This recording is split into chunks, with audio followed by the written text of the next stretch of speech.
Kent. Really proud of our players. Found a way to win. I thought our effort on the defensive side of the ball was terrific. Won the turnover battle. Obviously would have liked to have been a little more efficient on the offensive side of the basketball.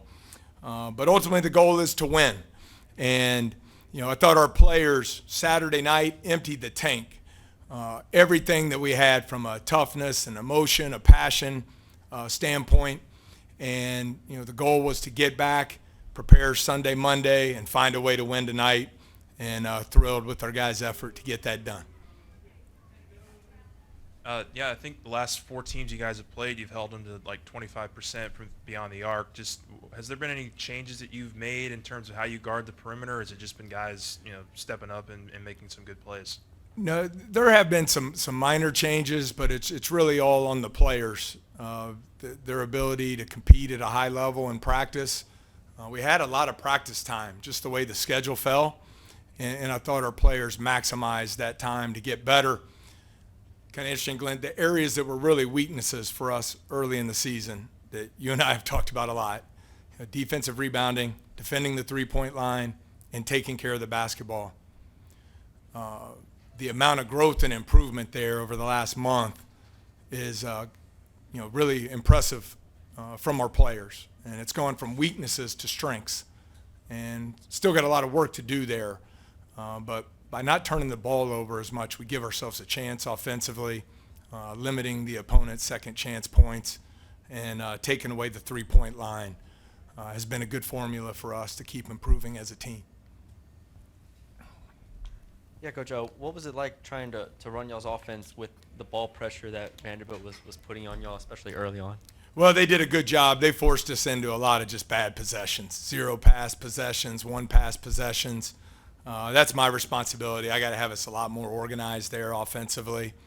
But I think our players, much better job in the second half getting 2-point shots. I think we were 13 of 22 from 2-point range in the second half, and then just a terrific job of getting to the free throw line and converting 18 of 21 there on a night where we didn't shoot the ball well from 3. How much confidence and momentum can you guys kind of take from this start? Obviously last year you guys won the first game, and then it just wasn't able to replicate that for a while. But now you've got 2 in a row, and you've got a pretty big part of your schedule here coming up. Just how do you use this as fuel and momentum, I guess, going forward? I think that's the beauty of basketball. Last year has absolutely 0 to do with this team, and so that's why the focus is just on consistent improvement. Keep establishing the habits that we need to get better as a team. Obviously thankful to be 2-0, but we have a lot of getting better to do as a team. And so we got to find the right balance, Glenn. Guys should have some confidence. They're playing extremely hard, have invested a lot of time to make the improvements that we have to this point. But we also got to understand there's a lot more work to do and a lot more growth available for our team. So I think just having that right mindset and the right habits and gives you an opportunity to keep getting better. Was Jalen's aggression on the offensive end, was that a product of the defense they were playing, or was that more so just him finally getting in a rhythm? Well, I think in the first half he didn't have any rhythm. We didn't get great shots in the first half. And you look at the second half, I believe he was 6 of 8 from the floor. Got to the free throw line, I think 7 times, and made all of those. So he was just so much more efficient there in the second half. And, he deserves a lot of credit for that. Sometimes when you don't play well in the first half, players will struggle to get out of their own way there. And I think he did a great job of just resetting, coming out and doing the things that we needed to do offensively to do a better job getting high-quality shots. Hey, Coach, on that same note, you were talking about Jalen Cook. There was kind of a moment where, he hits a couple shots in a row and then kind of goes off, takes some shots that maybe you wouldn't recommend.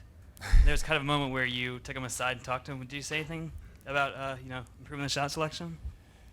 No, I just think just coaching there. You're trying to help your players get better. You hopefully see some things on the floor that maybe they don't see.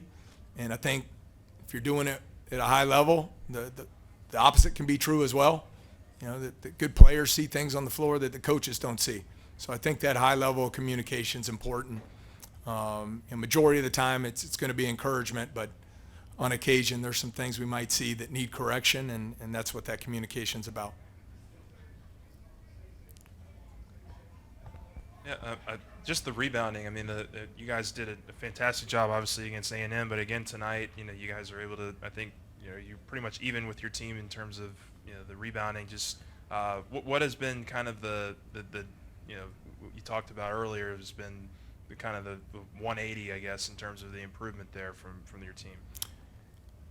I think there's some technique there, hopefully through drill work and practice. But majority is it's just it's the beauty of rebounding. I think it was the late great Skip Prosser who always talked about those rebounds being addressed to whom it may concern, and I think those rebounds have been more concern to our players, their effort to chase them, the physicality on the glass.